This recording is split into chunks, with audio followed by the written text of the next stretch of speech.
reveals that he canceled it by bringing out that vulture. If I were in Nesh's place and I saw that vulture come, I would immediately go, oh, okay, so he's trying to trick me in some way. And it looks like Nesh assumed as much and ended up scouting with that Wraith far earlier than he normally would. So here comes a Goliath drop, and it's just Goliath drop going down, yeah. Horribly. Yeah, it's not going to go well here for the man from Zimbabwe. And really, oh man, the Wraith kills the dropship. And the Goliath is going to die. Wow. I mean, I guess this is part of the reason why this build is not that common. It just seems to be diffused by so many other types of builds. Especially, I mean, this is a great build to beat it, I think, with the Cloak Wraiths and tanks. I mean, obviously, just like a direct counter to everything in the world. Academy and Engineering Base both going up. I think he might actually overestimate. Well, I mean, I think he's overestimating the Wraith danger. I think he's got to worry about tanks more coming up and just overwhelming it soon. Yeah, I don't think there's any way that he's going to be able to hold off this push. So it looks like this is going to be an example of people abusing the tactics really, really well on this map to end it fairly quickly. Well, I guess it's also partially Eu.ziz's sort of odd build, I would say.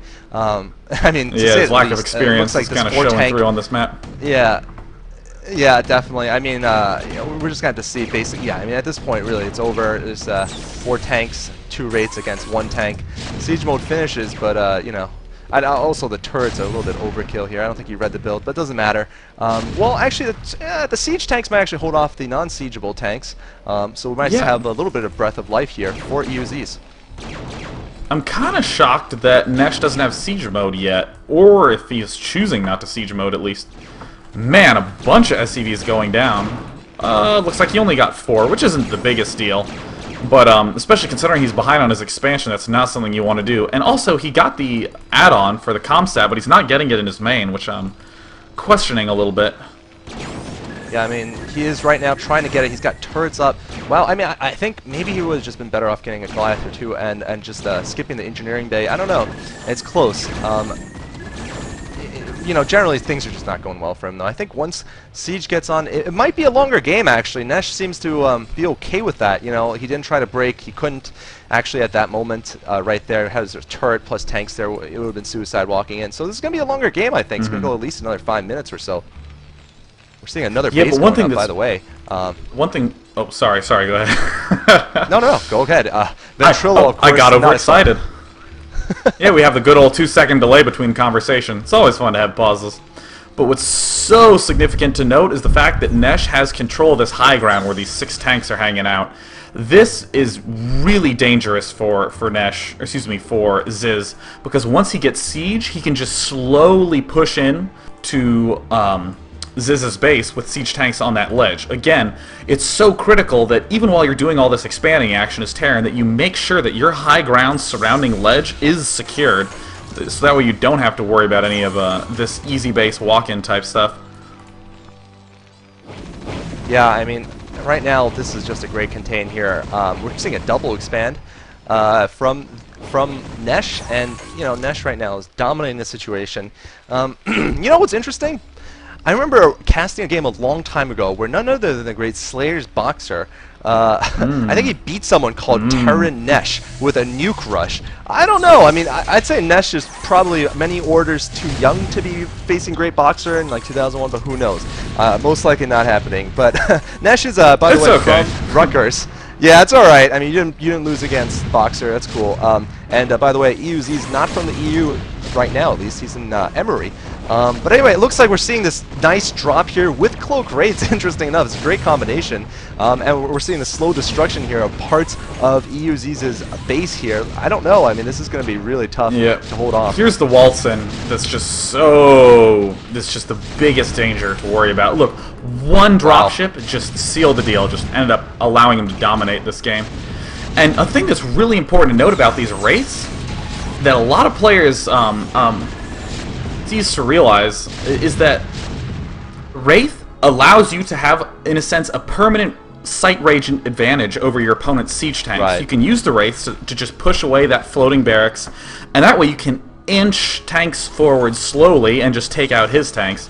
And that's something that you see a lot at high levels of play, the players who are really good at sieging just barely out of range, and what allows them to push forward inch by inch is always the Wraith.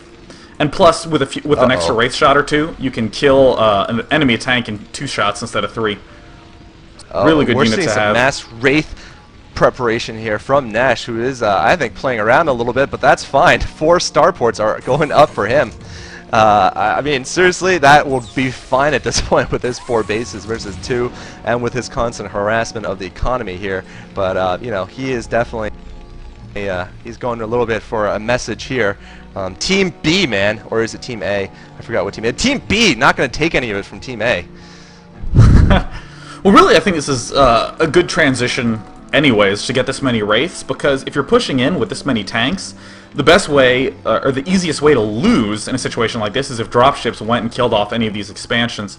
So since the tanks have clearly secured the front and this ledge is not going to be given up anytime soon, if he gets enough Wraiths, he can, in a sense, surround his opponent's base and be anywhere he needs to be to prevent losing his lead. So I really like this sort of transition, especially, you know, when he's this far ahead. Yeah, I mean, wouldn't you say, though, the standard would be just tanks and Goliaths and more drops? I mean, just go for the big one instead of just the Wraiths. I think this would probably end up with a faster game if you got this many Wraiths, because especially considering your opponent is forced to make a lot of tanks already, you can get a few Wraiths in there, and that's the easiest way to go straight for a good game, because, I mean, no matter how many dropships you have, if you drop them in the wrong spot, you can end up losing everything without getting too much done. And uh-oh, here he comes trying to bust out. Oh, wow.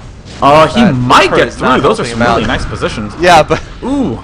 Yeah, he's got that nice move here. He is going to get through, but there's more tanks coming up from the north. It is not going to do any good. Certainly heroics here. But, you know, that's cool. I think he probably is going to call it... well, maybe once he sees the 12 Wraiths he will, but... it looks like he's going to stick in the game a little longer, and certainly the best players do that all the time. You know, I'm not sure he's the best player, but I certainly give him respect for you know, subbing in first off, and then you know, staying in the game. Yeah, being the 3rd tier sub, the sub for the player who didn't show and whose sub didn't show. Yeah, I mean, props to him for just happily going out there against Nesh. He's a fairly well-known player in the United States, and then playing on a map that he's never really played before in a matchup I recall him saying that he wasn't too comfortable in, so much respect to the man from Zimbabwe. The man from Zimbabwe, now in Georgia, all good. You know, the Wraiths are going to come sooner. There they go. Finally they move in. I think this is going to be GG very quickly. But we're going to see a much higher level game, aren't we, next game? I mean, Yosh versus Striker, neither of them is exactly a 3rd tier player in America, I'd say. And what's the map that they're going to be playing on? Guard's Garden. Well-watched map. Oh, I have all sorts of good stuff to say. But first we're going to see these Wraiths moving in. They're going to have to back up a little bit because he has a Goliath, and as you know, 300 Wraiths struggle to take out a handful of Goliaths from the way that ends up working out. But really, right now, we're going to see the Wraiths come into great use, allowing him to get that little bit of extra sight range and to snipe off any of these tanks. This would be much harder to do if he had a Goliath tank army. The fact that he can just go in and get a few extra shots on things before the tanks finish him off really allows him to push him much more aggressively. Yeah, I would say though his Wraith micro not yet on the level Lita is, almost, but not yet. Few extra hits not quite. There, but certainly. Let's take a look at the yellow, by the way, the yellow all around the map. Ouch, that is serious dominance here at the economy level. Yeah, I mean, get some units though. The Wraith. Yeah, the full port Wraith. I was all for, but you know, the 8 command center before making any more other structures is a little over the top. And now we see Eu.ziz doing an aggressive counterattack at the right side of the map, making sure this expansion doesn't get up with 2 fearsome markers. Oh, whoa! I didn't see that one. Might be taking it down. How do you even get them in there? I have no idea. It's like a worker drop or something? I have no idea. Worker sneak. Indeedy do. And again, even though this game is fairly one-sided, it's still really important to know... Oh, there's the good game. It's really important to see how well the tanks and Wraiths are able to push much more aggressively than some dropships, because you're always having to look for a good place to drop, which sometimes can end up in these really funky stalemates where you're just floating your dropships up and down without much going on. Yeah. But with enough Wraiths and tanks, you can get some great stuff going on. Yeah, especially when your opponent's on 2 tight-knit bases like that. I mean, the game's over, but, you know, yeah, it's still hard to drop, you're right. Let's see when these players are going to play the next game, guys.